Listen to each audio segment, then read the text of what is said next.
का मतलब है।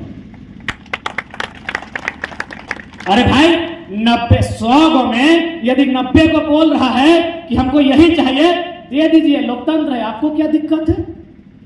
उन लोग गढ़ा में घुसेगा, आपको क्या दिक्कत है? ये मेरा नहीं, देश के प्रथम गृह मंत्री सह उप प्रधानमंत्री सरदार वल्लभ भाई पटेल का कथन है कि लोकतंत्र यानी लोगों की मांगों को मान लेना। बहुत बड़ी आबादी। और ये 1932 के बारे में लोग ये दलील देते हैं कि माननीय हाईकोर्ट, रांची में जो माननीय हाईकोर्ट है, उन्होंने शायद 2002 के आसपास 27 नवंबर के आसपास इस नीति को रद्द कर दिया था। लोग क्या दलील देते हैं कि भाई हाईकोर्ट ने रद्द किया है। अरे हम क्या दलील देते हैं? अरे हाईकोर्ट क्या है, इस देश में हमने सुप्रीम कोर्ट को झुकते हुए देखा। कब? जल्लीकट्टू का मैटर उठा लीजिए। जल्लीकट्टू तमिलनाडु की एक परंपरा है। जिस प्रकार हमारे झारखंड में कहीं कहीं मुर्गा लड़ाई होता है, इधर शायद नहीं होता है। होता है? नहीं होता है, धनबाद बोकारो तरफ होता है। तो ठीक उसी प्रकार जल्लीकट्टू में माने जो बैल है उसको लेकर एक खेल होता था।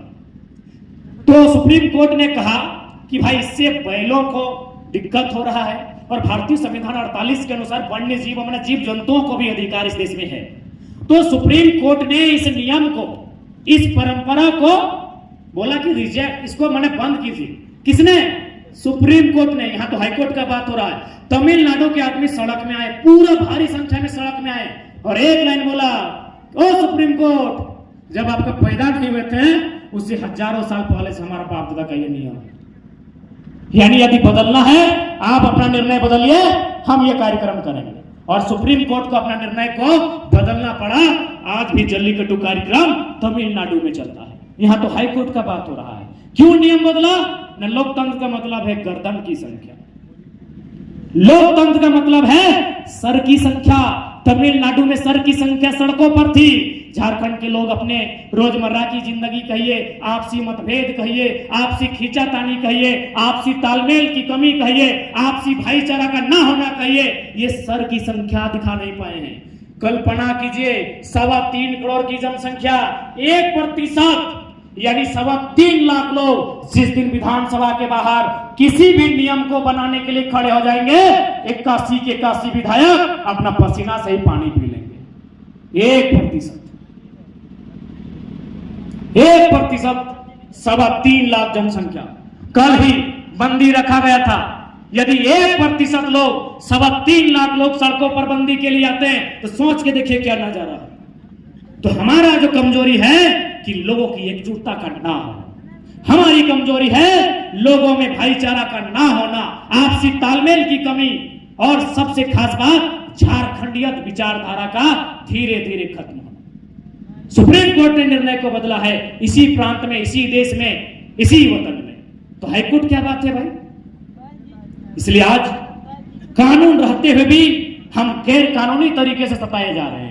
अनुसूची 5 लातेहार जिला ये अनुसूची 5 का क्षेत्र है, यानी यहाँ जनजातियों के लिए विशेष सुरक्षा, उसके साथ साथ तमाम मूलवासियों के लिए विशेष सुरक्षा जमीन कानून है। लेकिन आज देखिए, धड़ल्ले से हमारी जमीनों को कब्जा किया जा रहा है, धड़ल्ले से हमारी जमीनों पर कंपनी लगाया जा रहा है, हमारी जमीनों पर फैक्ट्री स्थापित किया जा रहा है, हमारे जल जमीन जंगल को दूषित किया जा रहा है, और अब हाथ में हाथ धरे बैठे हैं। क्यों? जिनके भरोसे हमने राज की बागडोर सौंपी थी, आज वे लोग केवल और केवल अपने परिवार तक सीमित है, वे लोग केवल और केवल पूंजी तक सीमित है। इसलिए आज हमारा भविष्य अंधेरे में। आज आपको क्या लगता है हम क्या नहीं खो रहे हैं? हम बहुत, सबसे महत्वपूर्ण, हमारे पढ़ने वाले छात्र अपने उम्र के सबसे महत्वपूर्ण समय को खो रहे हैं। पुलिस की आखिरी बहाली कब आई थी? 2015-16 में। टीचर की बहाली कब आई थी? 15-16 में। आज 7 साल 8 साल बीत चुका है। नीति नहीं तो बहाली कहां से? हम क्या खो रहे हैं? अपना उम्र खो रहे हैं। सबसे महत्वपूर्ण उम्र जो हमारा 16 साल से 24 साल के बीच का होता है, उस उम्र को हम खो रहे हैं। हमारे नौजवान, हमारे पढ़ने लिखने वाली भाई बहनगण अपने उम्र के सबसे शक्तिशाली समय को खो रहे हैं। और आपको लगता है हम क्या खो रहे हैं? हमको क्या नुकसान हो रहा है? और एक नुकसान जो हो रहा है उसकी आप भरपाई जीवन में नहीं कर सकते। आखिर आप अपने भविष्य का निर्माण कैसे चाहते हैं? आप किस आधार पे बोलते हैं कि हमारा भविष्य ठीक होगा? वर्तमान को देख कर ना। आज वर्तमान के संघर्ष को देख कर ना कहते हैं कि हमारा भविष्य ठीक होगा। यदि हमारा वर्तमान इसका 8-10 साल बेकार कर दिया जाए, बर्बाद कर दिया जाए, तो कौन सा भविष्य हमारा सुरक्षित होगा?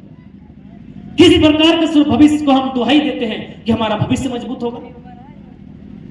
इसलिए आज समझने योग्य बातें हैं। आज सबसे पहले हम आपसे निवेदन करना चाहेंगे, जैसा कि हम देख पाए बड़ी बड़ी कंपनियां आपके क्षेत्र में भी स्थापित हो रही हैं। इसलिए आज जितने भी जानकार लोग हैं जो कंपनियों से संबंधित जानकारी रखते हैं, अपने लोग अपने लालच को त्याग करके अपने इस गांव के बचाने के लिए हम मानते हैं लातेहार के लोग धनबाद की लड़ाई नहीं लड़ेंगे, लेकिन समर्थन दे सकते हैं। धनबाद के लोग लातेहार की लड़ाई नहीं लड़ेंगे, लेकिन घर बैठे अपना समर्थन दे सकते हैं प्रेस के माध्यम से, किसी अन्य माध्यम से, कि हम लातेहार के झारखंडी बंधुओं के साथ खड़े हैं, उनके साथ जो जुल्म हो रहा है उस जुल्म का हम प्रतिकार करते हैं। लड़ाई आपकी है, लड़ना आपको होगा, लेकिन आप लड़ेंगे कैसे? विकास बाबू ने आपको बड़ी अच्छे से बताया कि यही सही बात है। आपका फायरिंग का जो मामला था लातेहार में, लगभग 1972-75 का मामला था, आज वापस हुआ कि नहीं? नेतरहाट फील्ड फायर रेंज के नाम से था। लोगों ने लातेहार से पदयात्रा निकाला था, आज रद्द हुआ कि नहीं हुआ? बहुत सारे कानूनें, जो इससे भी बड़ी बड़ी बुरी कानूनें थी, लोगों की एकजुटता ने, आंदोलन ने, संघर्ष ने रद्द करके दिखाया है। ठीक है, उसी प्रकार यदि आप जागरूक रहते हैं, आप अपने अधिकारों को जानते हैं, आप कागजी कलम से सफल रहते हैं, तो कंपनी आए या फिर से ईस्ट इंडिया कंपनी आए, उखाड़ के फेंक दिया जाएगा। अरे ये कंपनी कितना जमीन में है? 1000 एकड़ में, इतने में है। मानते हैं 2000 एकड़ में। ईस्ट इंडिया कंपनी पूरा इंडिया में था ना भाई?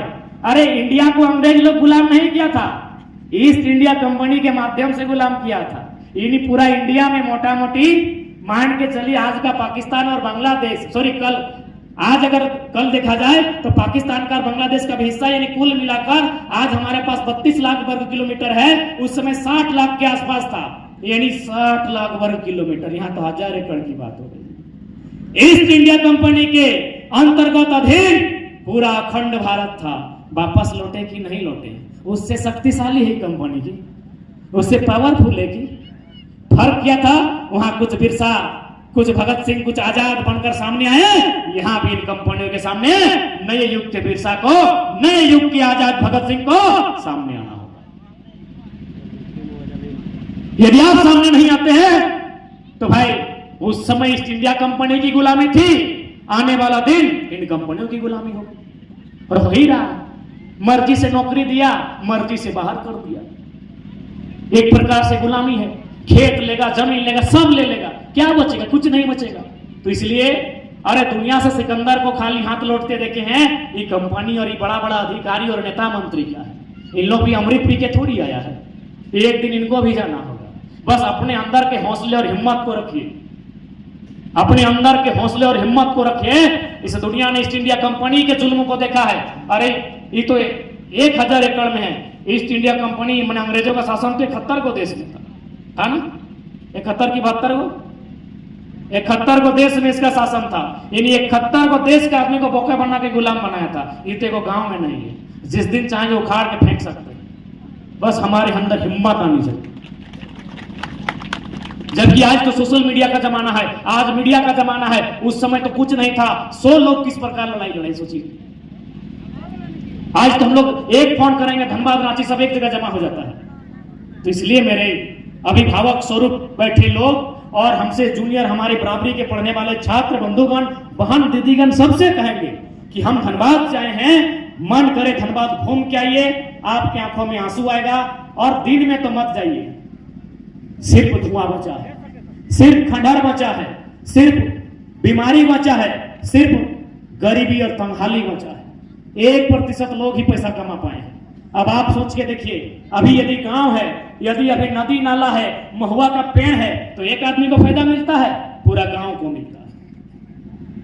ईस्ट इंडिया कंपनी रहे चाहे आज की कंपनी रहे, ये कभी गरीब किसान मजदूर की नहीं हुई है। मानते हैं 1% लोगों को नौकरियां दी जा सकती है, 1% लोगों को अच्छा मुआवजा दिया जा सकता है। तो क्या भारत देश 1% लोगों के लिए बना है? क्या भारत देश मुट्ठी भर लोगों के लिए बना है? इसलिए इस बात को जहन में रखिएगा। भारत सरकार का जो भूमि अधिग्रहण अधिनियम 2013 उसमें स्पष्ट लिखा है, यदि कोई कंपनी या फिर सरकार या राज्य सरकार, केंद्र सरकार या राज्य सरकार किसी योजना के लिए यदि जमीन लेता है तो ग्रामीणों की सहमति होनी चाहिए, 80% ग्रामीणों की सहमति होनी चाहिए, अच्छा मुआवजा मिलना चाहिए, नौकरी मिलना चाहिए, पेमेंट मिलना चाहिए, तब जाके विस्थापित कर सकते हैं। लेकिन कंपनी क्या बोलती है, नहीं, झारखंड में हम लोग 1894 का भूमि अधिग्रहण कानून मानते हैं। पढ़िएगा, 1894 का भूमि अधिग्रहण कानून अंग्रेजों का कानून था, जो झारखंडियों के लिए मौत का फरमान था। 1894 का कानून हमारे लिए मौत का फरमान था, और ये कंपनी बोलती है हम उसको मानते। कहा इसको मानेंगे जी? जब भारत सरकार के पास 2013 का कानून है, जब और भी समता एक्ट है, सुप्रीम कोर्ट का जजमेंट है खनिज को लेकर, तो आप 1894 क्यों मानेंगे? वो तो रद्द हो चुका है कब का। हाँ, अगर वो रहता आज भी तो उसको माना जा सकता। यही नहीं, आज यदि किसी माध्यम से कंपनी तक हमारी आवाज जाती है तो उनको भी हम चेतावनी देना चाहेंगे कि यही कंपनी जब मध्य प्रदेश में काम करती है तो ठीक काम करती है। मध्य प्रदेश में नॉर्दर्न कोल लिमिटेड, जैसे हमारे यहाँ डीवीसी है, एनटीपीसी है, ईस्टर्न कोल लिमिटेड है, भारत कोकिंग कोल लिमिटेड है, सेंटर कोल लिमिटेड है, ठीक उसी प्रकार मध्य प्रदेश का सिंगरौली नामक क्षेत्र है, वहां नॉर्दर्न कोल लिमिटेड है। नॉर्दर्न कोल लिमिटेड क्या करती है? कोयला खनन का कार्य करती है, लेकिन सबसे पहले क्या करती है? एक सर्वे की टीम बनाती है। जिन लोगों की जमीन पर कोयला मिला है, जिनको विस्थापित करना हो, सबसे पहले उनको चिन्हित करती है, और क्या करती है? उनको कहीं दूसरी जगह जमीन अलॉटमेंट करती है, चाहे 25 डिसमिल रहे, 30 डिसमिल रहे, सबको बराबर देती है। जमीन अलॉटमेंट करने के बाद कंपनी पैसा नहीं देती है, उस जमीन पर उसको फ्लैट मकान बना कर देती है, और पैसा तो ऊपर से देती है प्लस नौकरी देती है। बताइए झारखंड में ऐसा कानून है? बताइए झारखंड में ऐसा कानून है? तो स्थानीय डीसी रहे या फिर जो कानूनी विधि विधान को संभालते हैं, या राज्य सरकार रहे, कि भाई इतना गंदा नीति राज्य के साथ क्यों? हमने क्या गुनाह किया है? यही कोयला कंपनियां मध्य प्रदेश में ठीक काम करती है, यही कोयला कंपनियां नागपुर महाराष्ट्र में ठीक काम करती है। वेस्टर्न कोल लिमिटेड WCL, वहां भी यही कानून है, सेम प्रावधान है। यही कंपनियां उड़ीसा में महानदी कोल लिमिटेड MCL, वहां भी ठीक काम करती है। 8 कोयला की यूनिट है, लगभग 3 या 4 यूनिट झारखंड में है, बाकी यूनिट अच्छा काम करती है। जितना भी प्रदेश है वहां अच्छा काम करती है, लेकिन पता नहीं जब ये झारखंड आती है इनकी दोहरी नीति क्यों हो जाती है? इसकी दोहरी नीति का कारण है बिके हुए नेता। आपको क्या लगता है, विधायक का संसद के चुनाव में इतना पैसा का खर्चा होता है, इन लोग बाप घर से देता है, सबको कंपनी पैसा देता है। तो जब इन लोग बाप घर से पैसा नहीं देता है, इन लोग नाजायज बाप लोग से पैसा लेता है, तो जीतने के बाद नाजायज बाप लोग का दलाली करेगा ही। यदि नेता बिका हुआ है तो स्पष्ट है जनता भी बिकी हुई है। भले हमारे कलेजे में चोट लगेगा, भले हमें शर्म लगेगा, लेकिन सच्चाई है। यदि नेता बिका हुआ है यानी जनता बिकी हुई है।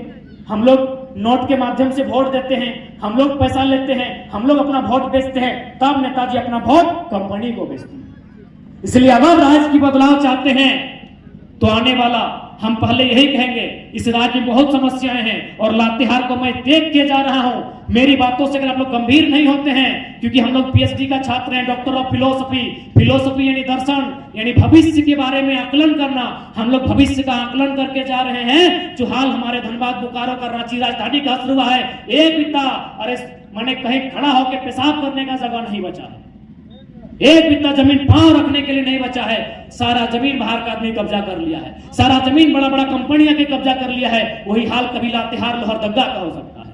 ये तो करनी मत है कि हम जंगलों झाड़ों में, पर्वत पहाड़ों में हंसी खुशी के साथ रहते हैं। ये हमारी हंसी खुशी कब गायब हो जाएगी इसका कोई अंदाजा नहीं। इसलिए आज सबसे पहला बात, जो भी लड़ाई हमें लड़नी है, विस्थापन की लड़ाई लड़नी है, कोयला कंपनी को जमीन देने की लड़ाई लड़नी है, या फिर नियोजन की लड़ाई लड़नी है, पहले हमें संविधान से लड़ना है।